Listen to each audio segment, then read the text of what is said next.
Tim Costello, welcome to The Business. Thank you. There's been a litany of scandals and misconduct at Crown, first exposed by the media but then confirmed by the Bergin Inquiry in New South Wales. Do you think new owners can change this?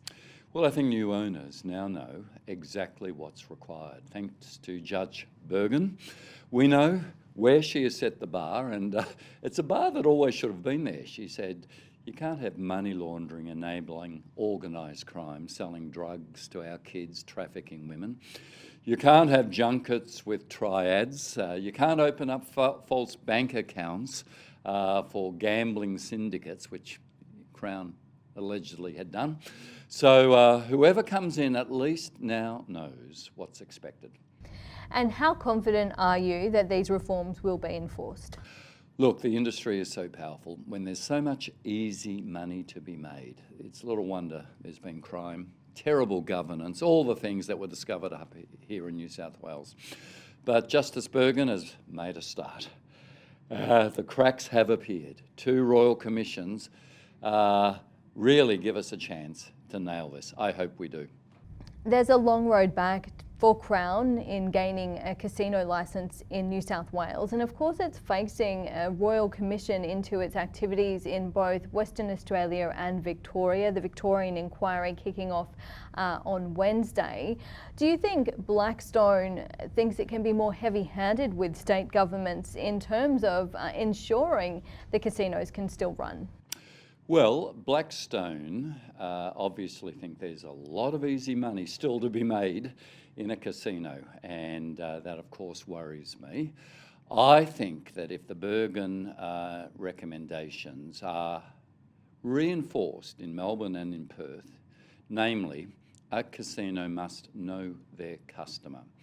So in Britain, which doesn't have a big high roller business, why? Because in Britain the casinos have to know their customer.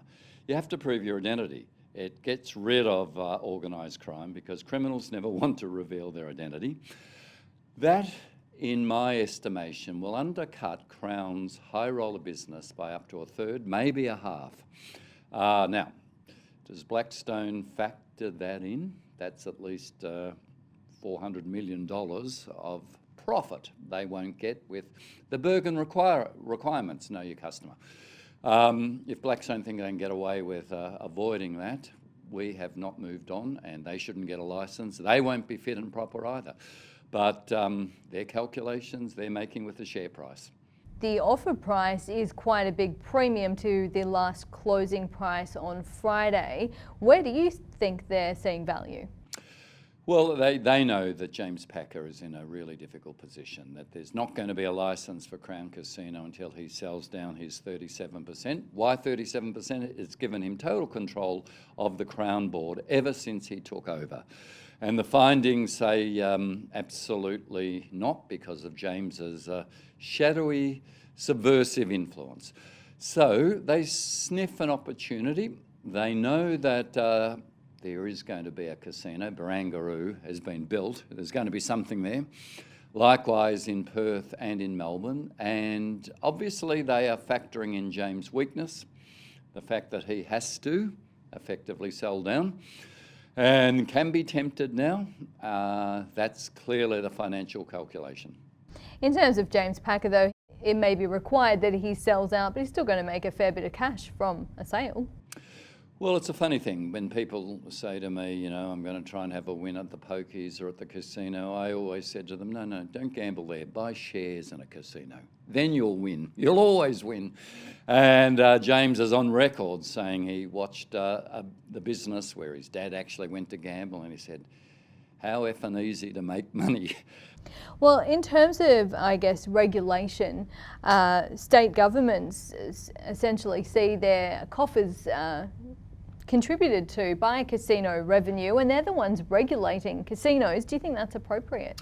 It's always been Dracula in charge of the blood bank with the state government regulating. Why haven't we had reform? Because it's been state governments getting easy money from the Crowns and the gambling industry. But Justice Bergen in New South Wales has given the public a chance to actually see what's going on and strike back. Why do you think it's taken so long?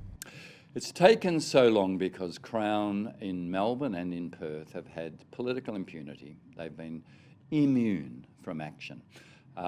Crown in Melbourne, when you say, are you a minister of the Crown, it has a sinister meaning.